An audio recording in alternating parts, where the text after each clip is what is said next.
So you just purchased a Honda Pioneer 500, and I bet you, like most of us owners, the very first thing you're going to do when you get home, before you even head out on the trail, is you're going to read page by page through your owner's manual. Yeah, right. Who actually does that? So on this installment of Appalachian Mountain Riders, I'm going to go over a few things you might not know about your Pioneer 500.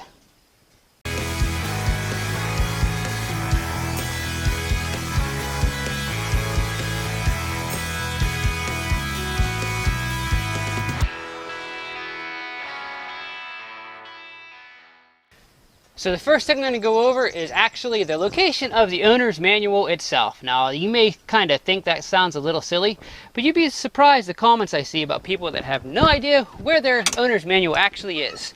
So, right off the bat here, pull your seat up and your owner's manual is right here from the factory.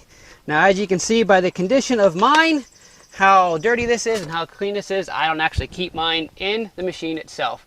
So you may have purchased a used Pioneer 500 and it doesn't have an owner's manual with it, but if you purchased one brand new, or even if you bought one used and wondering if it did come with it, this is where it is from the factory.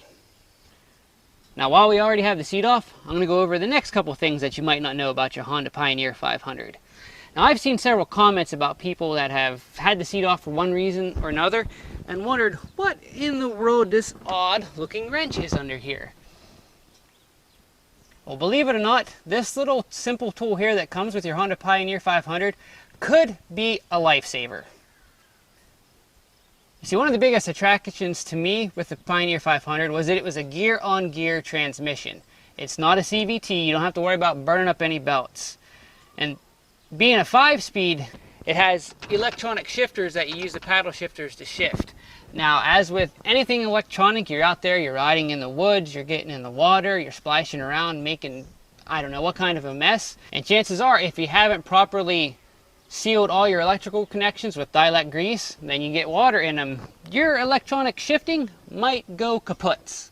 And that's where this little tool comes in handy. Because if you're out in the middle of nowhere, in the middle of the night, and you're stuck in neutral, you can't shift it electronically anymore, and this is what's going to get you home again safely. Because what this little handy dandy guy here is going to do is allow you to manually shift your Pioneer 500 into gear. So how you use the manual shift tool there is, first thing you got to do is come in here like you're going to check your oil. Now you can see down here where we have our output shaft that goes to our front differential for a 4-wheel drive. Just behind that, right there, you see a little stud that comes out of the motor. Well, that's where that little tool goes.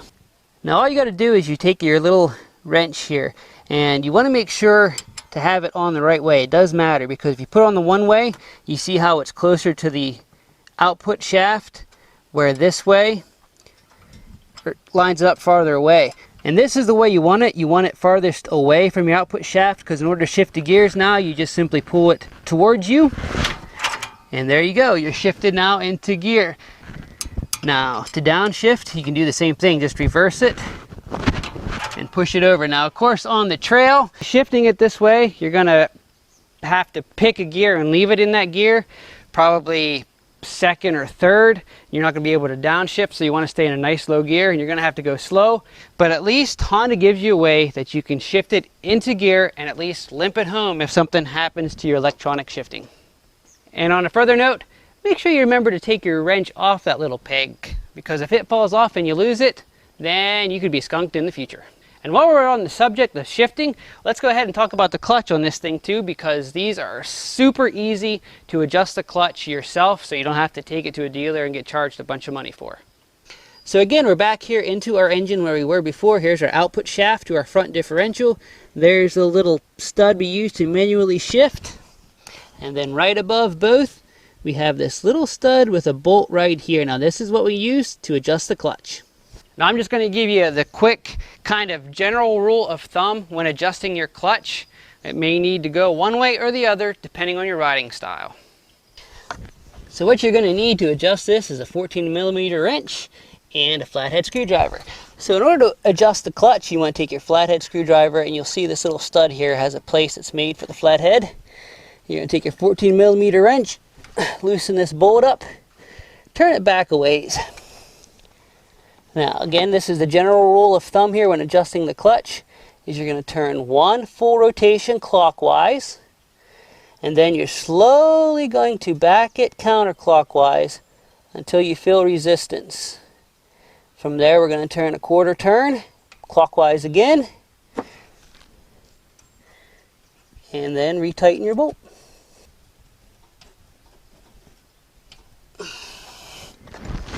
And again, from there, being just a general adjustment, you may have to tweak it one way or another depending on your riding style.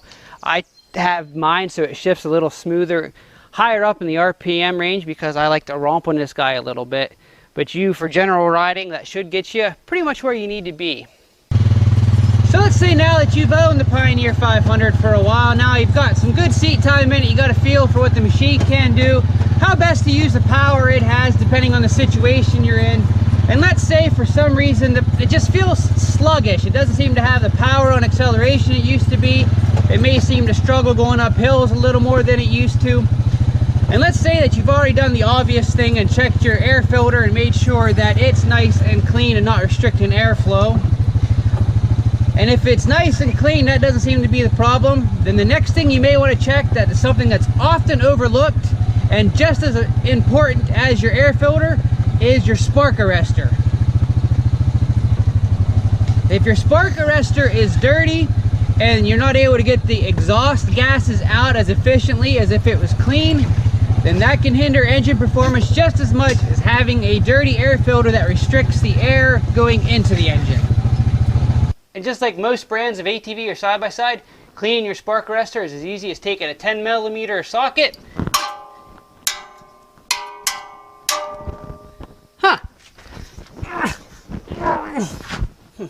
Oh, see, your Honda Pioneer 500 is not like your typical ATV or side-by-side.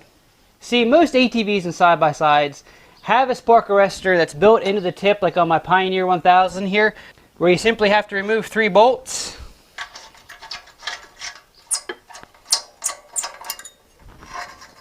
And then the whole tip itself will actually pull out, and then that allows you to get in here and clean your spark arrestor.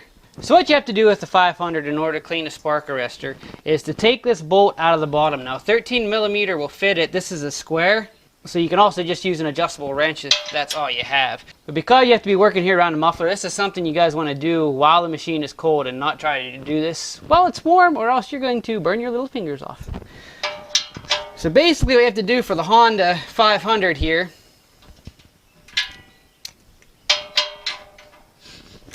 is remove this plug out of the bottom of the muffler first. And you'll be able to see here, just in this, some of the stuff we've collected. Now unfortunately this takes a little bit more in-depth maintenance than just taking this plug out and cleaning what's fell into it. Now's the time to call your best buddy up so that you can have him come over and give you a hand, because this is a 2-person job. Hi, best buddy! So now what is involved with cleaning the spark arrestor out thoroughly is by taking a cloth or something, you're actually going to plug the end of the tailpipe, have your best buddy start it, and the book tells you to just pretty much rev the engine about 20 times to fully clean this out. Now, I don't know if we're going to get a big spectacular black cloud come out of here or not, but we're gonna find out. So go ahead, best buddy, start her up. All right, we're gonna plug the end. All right, rev her. There's 1, 2.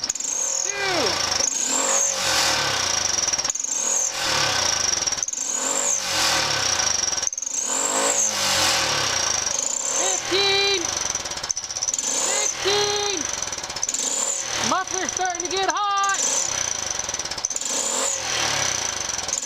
19, 20. All right, killer. So I don't know if you're able to see any of the stuff that came out of the hole here. I was a little bit. I was closer. But basically, that's all that's involved with cleaning your spark arrestor. Once you're done with that, reinsert your plug, and you should be good to go. So there are a few facts about the Honda Pioneer 500 that you may not have known. Do you own a Pioneer 500 and have another little known fact you'd like to share with us? Then make sure you let us know what it is in the comments below. And if you guys are looking for a way to support my channel, and you guys can pick up your very own Appalachian Mountain Riders t-shirts, as well as Appalachian Mountain Rider decals.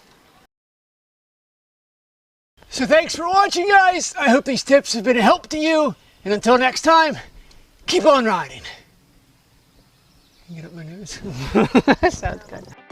Appalachian Mountain Riders is brought to you in part by the following. The Honda Side-by-Side Club, because who knows the machines better than the owners that use them every day. Walker Evans Racing. When the path requires more than just ordinary, head on over to walkerevansracing.com. Torque Locker from Torque Masters Industries. When you want to explore the unexplored, head on over to torquemasters.com. And by my gracious supporters on Patreon.